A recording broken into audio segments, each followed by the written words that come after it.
La Universidad de San Martín de Porres, en el curso de género dramatizado, presenta el audiolibro La crisis y 5 errores, en la voz de Pierina Yanela. Una crisis y 5 errores. Autor: Carlos Rodríguez Brown y Juan Ramón Rayo. La crisis económica no solo son fenómenos dañinos en sí mismos, sino también por lo peligrosos que se derivan de la forma en que se afrontan. Ante la crisis, por tanto, es urgente adoptar justo la actitud contraria a la de la precipitación y el pánico que de forma natural promueve la situación. A la hora de hablar de la presente crisis económica, se impone con marcada insistencia 5 puntos de vista. La culpa política de la crisis es del liberalismo. A propósito de la crisis económica que, iniciada a mediados del 2007 en Estados Unidos, se extiende hoy por buena parte del mundo. Los ciudadanos reciben desde todas partes el mismo mensaje.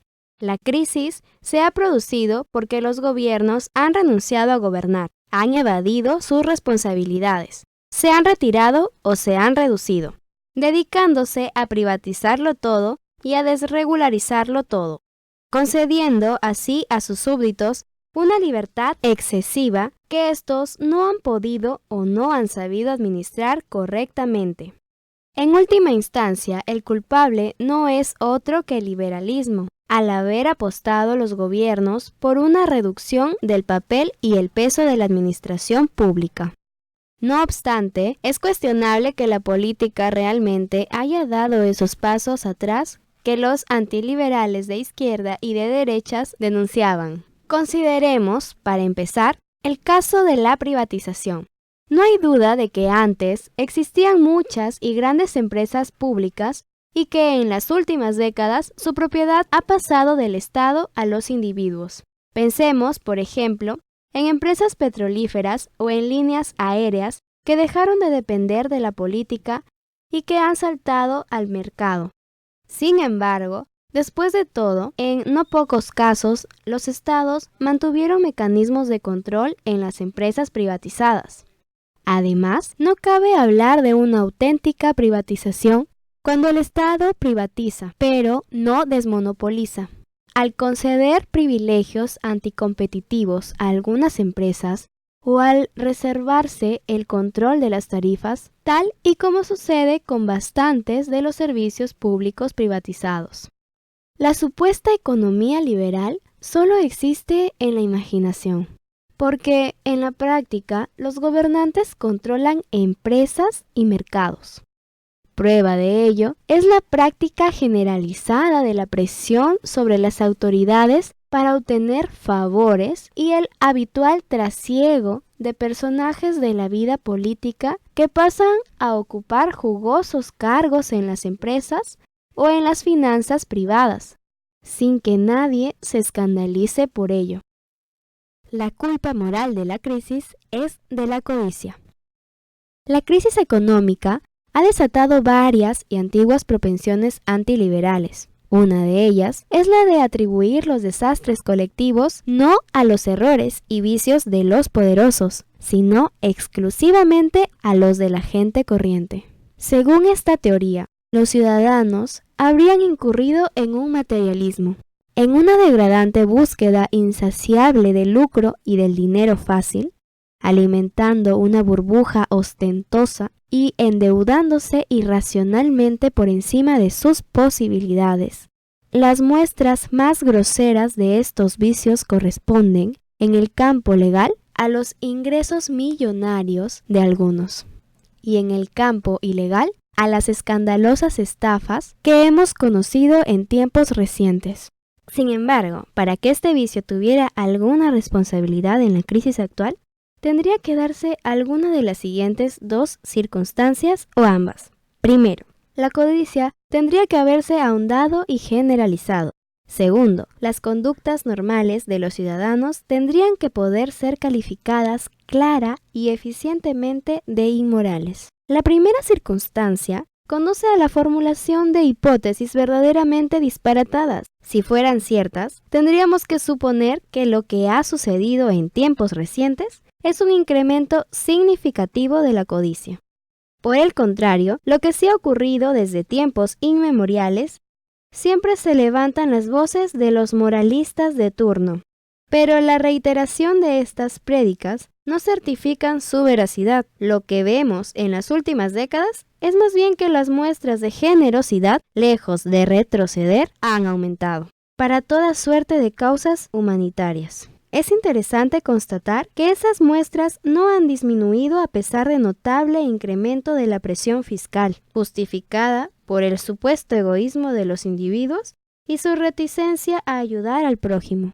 En cuanto a la segunda circunstancia, es decir, determinar la inmoralidad de lo hecho por los ciudadanos para estipular desde ello la culpa global de la codicia. La clave es el exceso. El comer, solo el comer, no es de por sí gula, igual que el deleite carnal no es de por sí lujuria. Actuar conforme a nuestro propio interés, trabajar para mejorar nuestra propia condición, establecer tratos y contratos con nuestros semejantes en beneficio recíproco, no solo no es moralmente condenable, sino que tampoco es condenado por ninguna confesión religiosa.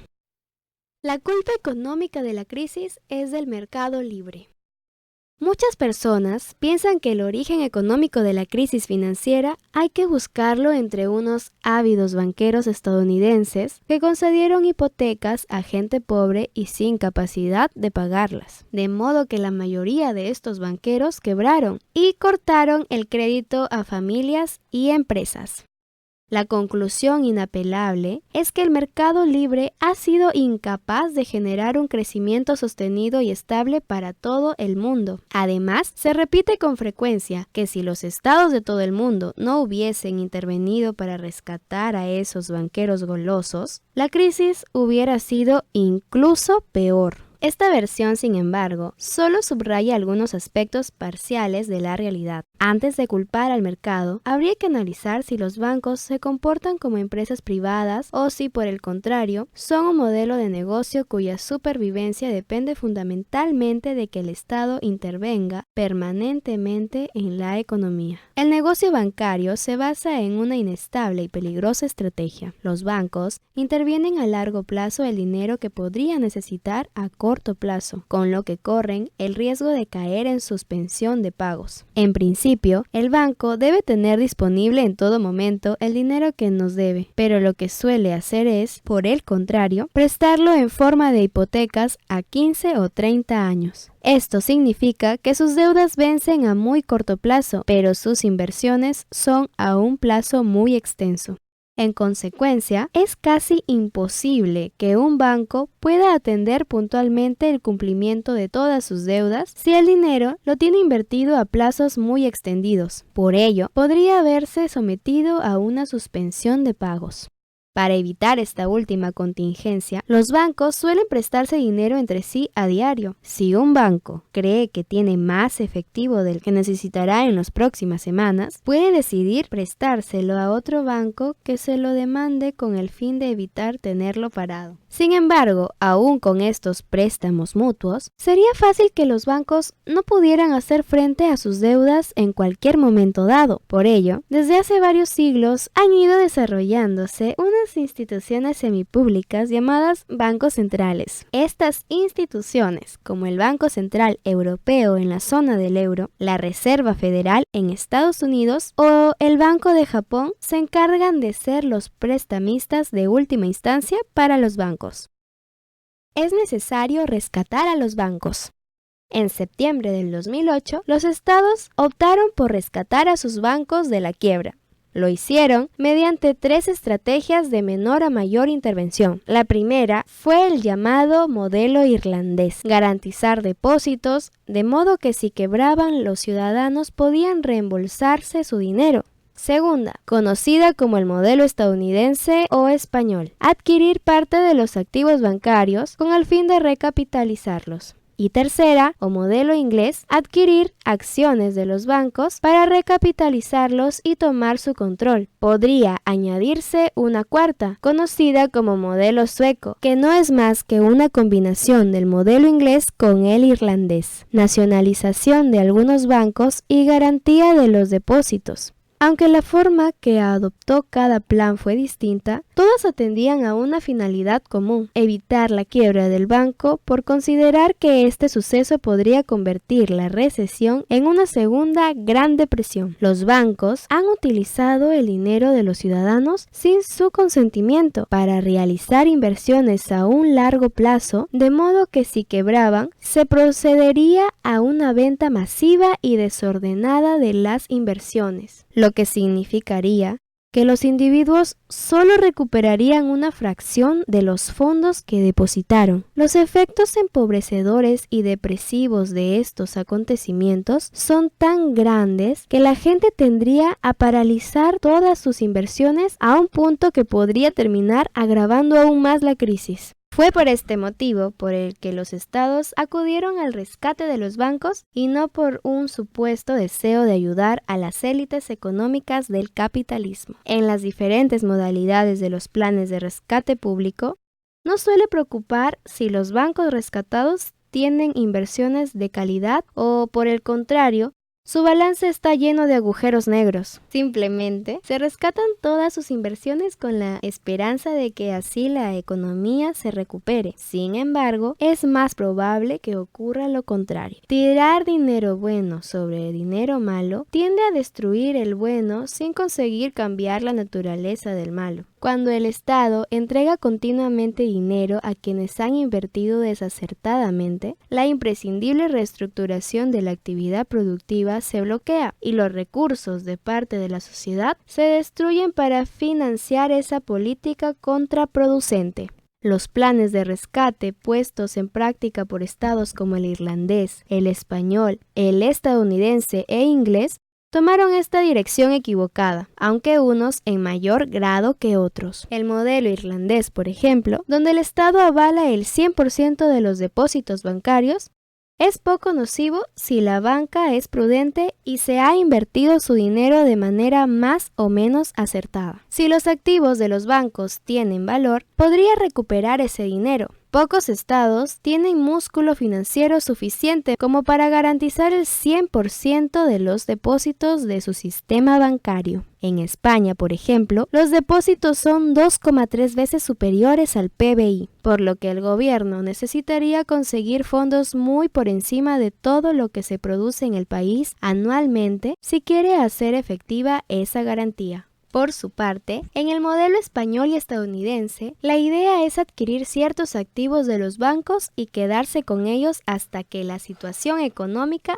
se normalice y pueda venderse a un precio al menos tan alto como al que fueron adquiridos. La operación no es un principio arriesgada siempre que el Estado se limite a adquirir activos de calidad. El plan español afirma estrictamente que ese es su objetivo, mientras que el estadounidense pretende adquirir activos de mala calidad para sanear balances de los bancos. El modelo español parece, a primera vista, más sensato, siempre y cuando sea cierto que se adquieren solo activos de calidad. La suma de todas estas circunstancias ha dado lugar a que muchas voces pidan directamente una especie de nacionalización de los bancos mediante la compra por parte del Estado de todas sus acciones. De este modo, el gobierno lograría un triple objetivo que muchos consideran imprescindible: participar en los beneficios del banco, despedir a la dirección y volver a expandir el crédito a los ciudadanos. Este sería el modelo inglés de rescate que, por desgracia, va abriéndose camino en el resto del mundo. La situación excepcional así creada da lugar a que las empresas insolventes sobrevivan y puedan seguir repartiendo dividendos y remunerando a sus directivos a costa del erario público. El Estado quiere mantener la normalidad del mercado, evitando la desaparición abrupta de las grandes empresas. En definitiva, ninguno de los tres modelos de rescate, irlandés, español, estadounidense e inglés, contribuye a mejorar la situación económica, aunque al irlandés se le puede considerar al menos pernicioso, mientras que al inglés es más perjudicial, especialmente cuando la nacionalización se efectúa con la finalidad de forzar a los bancos a expandir nuevamente el crédito. La actual crisis económica es precisamente consecuencia de que se haya concedido demasiado crédito a demasiada gente para demasiados proyectos, muchos de los cuales arrastraron a los bancos a la bancarrota. El hecho de que ninguno de los tres modelos sea adecuado no significa que haya que dejar quebrar a los bancos, aunque nada se puede hacer para revertir el proceso en el cual el dinero de los clientes a largo plazo se ha invertido en hipotecas, empresas y préstamos al consumo. Queda la posibilidad de convertir a dichos clientes en sus nuevos accionistas. De ese modo, si el gobierno sobrevive y vuelve a ser rentable, los clientes podrían revender sus acciones y recuperar la totalidad de su inversión. Con esto, ya se lograría una recapitalización adecuada de los bancos para seguir funcionando sin dinero público. En resumen, se permitiría que los bancos siguieran adoptando decisiones como empresas privadas, al servicio del consumidor en lugar de como apéndices del poder político.